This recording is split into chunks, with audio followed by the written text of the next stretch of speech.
kalsoonidu ama confidence waa shay cajiib ah. Kalsoonidu ma ahan inta aad qol dad badan ay ku jiraan aad soo gasho aad u malayso inaad iyaga ka fiican tahay oo aad ka duwan tahay. Waa inaad dareento oo naftaada barto inaad qof kale naftaada la barbar dhigin. Inaad ogaato safarkaaga noloshu inuu yahay mid kaloo ka duwan kuwa dadka kale. Waddada aad maraysaana inay tahay mid ka duwan waddooyinka kale.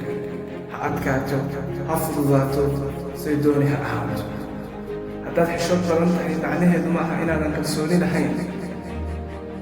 Haddii aad buuq badan tahay, hadal badan tahayna macnaheedu ma aha inaad tahay qof isku kalsoon. Kalsoonidu waa waddada guusha.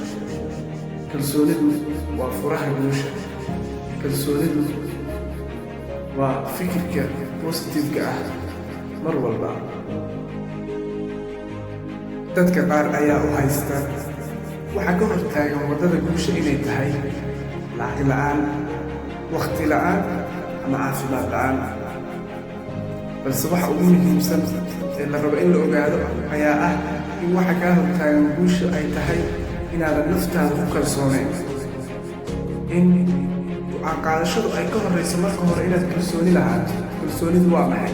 Waxaad samaynaysa inaadan marnaba su'aal iska weydiinin. Waxaad ma jeceshahay? Haa. Kalsoonida yeelo, samee oo ku dhaqaaq. Waxaad ma neceb tahay? Haa. Kalsooni yeelo, iskaga tag. Waddada guusha ayaa ah inaad wax walba u samayso sidaad jeceshahay. Inaad jeclaatana wax walba oo aad samaynayso.